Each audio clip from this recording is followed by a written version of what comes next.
Hello, அனைவருக்கும் வணக்கம். நான் உங்கள் ராமச்சந்திரன். இது உங்கள் ராம்சன் அகாடமி. நண்பர்களே, நம்ம பாருங்க, பிஜிடிஆர்பி எக்ஸாமுக்கு தான் வந்து பார்த்தீங்கன்னா டெய்லி 10 கொஸ்டின்ஸ் வந்து பார்த்துட்டு இருக்கோங்க. ஓகேங்களா?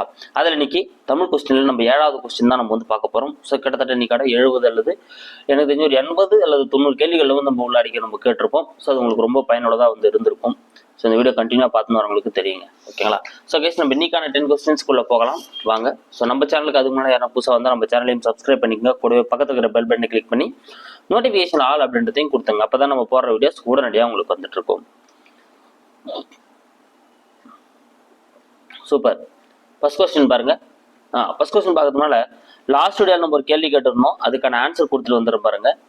ஒரு வினை அல்லது செயலை குறிக்கும் பெயரானது எண், இடம், காலம், பால் ஆகியவற்றை குறிப்பாக வெளிப்படையாகவோ உணர்த்தாமல் வருவது. ஸோ இது எல்லாத்தையுமே ஒரு செயலை தான் குறிக்கும். ஆனால் அது எந்த பாலை சேர்ந்தது, எந்த காலம், எந்த இடம், எப்படிப்பட்ட எண், எத்தனை எண்ணிக்கை கொண்டது என்று எதையுமே வெளிப்படையாக உணர்த்தாமல் வருவது எது அப்படின்னு சொல்லி நம்ம கேட்டிருந்தோம். இதுக்கான ஆன்சர் என்னதுங்க? தொழிற்பெயர். ஏதான் வந்து இதுக்கான சரியான ஆன்சர். ஸோ ஓகே, நீங்க ஃபர்ஸ்ட் முதல் கேள்வி பார்க்கலாம் பாருங்க. கூற்றை கவனி. வினையால் அணையும் பெயர். பாருங்க, வினையால் அணையும் பெயர் சார்ந்த 3 கூற்றுகள் இங்க கொடுக்கப்பட்டிருக்கு. சரி, நீங்க அதை நல்லா பாருங்க. வினையால் அணையும் பெயர். சூப்பர். நீங்க நிறைய ஆன்சர் கெஸ் பண்ணிட்டு இருப்பீங்க. தொழிலை செய்யும் கருத்தாவை குறிக்கும். ஆமாங்க, தொழிலை செய்யக்கூடிய கருத்தாவை குறிக்கும். கூற்று 1 கரெக்ட் தான். காலம் காட்டாது தவறுங்க. ஏன்னா விளையாணையின் பெயர் வந்து என்ன பண்ணும்? காலம் காட்டும். தொழிற்பெயர் தான் என்ன பண்ணாது? காலம் காட்டாது. இது மூவிடத்திற்கு உரியது. ஆமா, கரெக்ட் தான். தொழிற்பெயர் மட்டும்தான் படற்கைக்கு உரியதா இருக்கும். வினையாளனின் பெயர் வந்து மூவிடத்திற்கும் உரியதா வந்து இருக்கும். ஓகேங்களா? அப்போ 1வது கூற்றும் 3வது கூற்றும் சரியா இருக்கிறதுனால இங்க சி தான் சரி, 1, 3 சரி. ஓகேங்களா? ஏன்னா இது வந்து காலம் காட்டும். வினையாளனின் பெயர் வந்து காலம் காட்டும். அடுத்து 2வது கேள்வி பார்க்கலாம் பாருங்க. ஸோ புக் பேக் கொஸ்டின்ஸ், முதல் யூனிட்ல இருக்கக்கூடிய புக் பேக் கொஸ்டின்ஸ் தான் நம்ம வந்து பார்க்க போறோம்.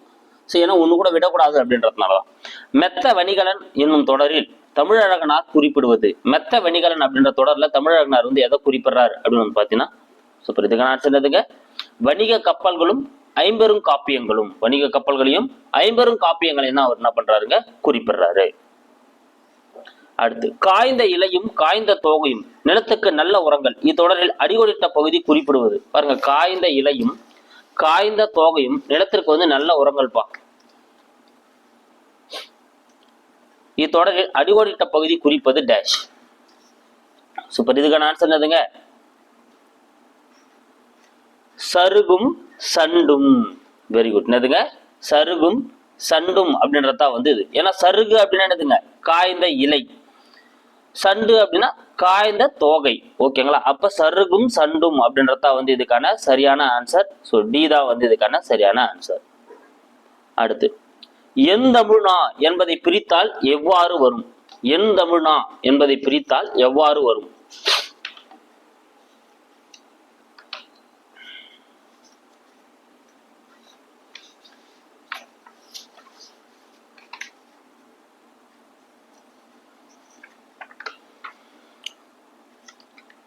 சூப்பர். இதுக்கான ஆன்சர் என்னதுங்க? சி தாங்க இதுக்கான ஆன்சர். எம் கூட்டல் தமிழ் கூட்டல் நா அப்படின்னு வருங்க. அப்போ சி தான் வந்து இதுக்கான சரியான ஆன்சர். எம் கூட்டல் தமிழ் கூட்டல் நா.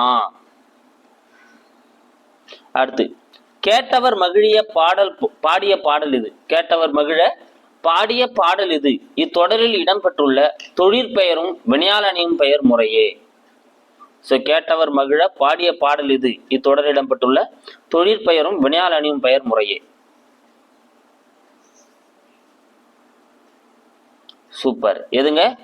பாடல், கேட்டவர். டி தாங்க இதுக்கான ஆன்சர். ஸோ பாடல் அப்படின்றதா வந்து தொழிற்பெயர், கேட்டவர் அப்படின்றதா வந்து வினையாளனின் பெயர். ஓகேங்களா? அப்போ டி தான் வந்து சரியான ஆன்சர். ஸோ அல்விகுதி பெற்று வருது இல்லையா? ஸோ அதனால கா இயர்னு வந்தா வினையாளனின் பெயர். அப்போ இதுவும் வினையாளனின் பெயர் கரெக்ட் தான். அப்போ இது வந்து பாடல், கேட்டவர். உடுப்பதும் உண்பதும் காணின் பிறர் மேல் வடுக்கான் வற்றாகும் கீழ். இதில் அடிகோடிட்ட சொல்லின் அளபடையாது. பாருங்க, இது எல்லாமே புக் பேக் கொஸ்டின்ஸ் தான். முதல் யூனிட்டை நம்ம முடிச்சிட்டோம். முதல் யூனிட்ல இருக்கக்கூடிய புக் பேக் கொஸ்டின் தான் நம்ம வந்து பார்க்கிறோம். உடுப்பதும் உண்பதும் காணின் பிறர் மேல் வடுக்கான் வற்றாகும் கீழ்.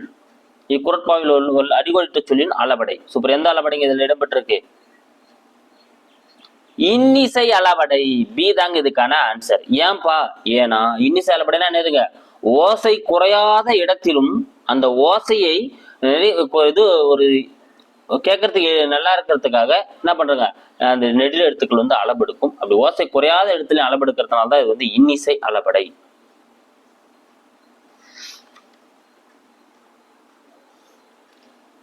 ஸோ கெடுப்பதும் எடுப்பதும் அப்படின்றது இன்னிசை அளபடை. ஓகேங்களா?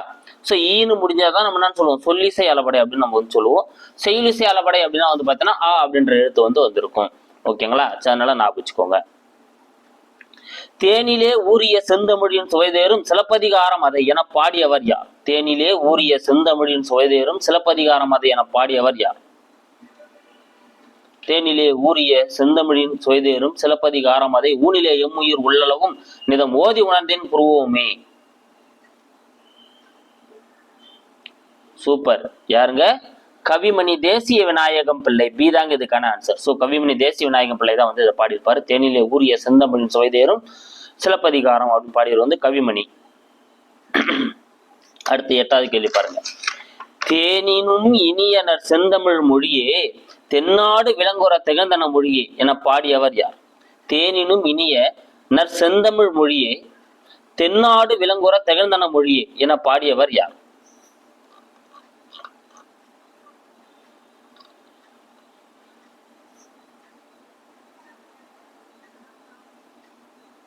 சூப்பர். யாருங்க?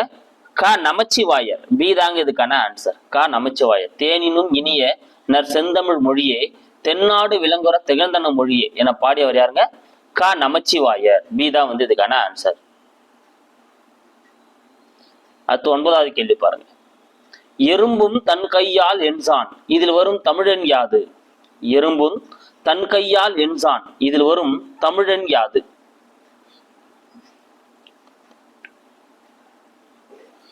ஸோ முதல்ல இது பார்ப்போம்.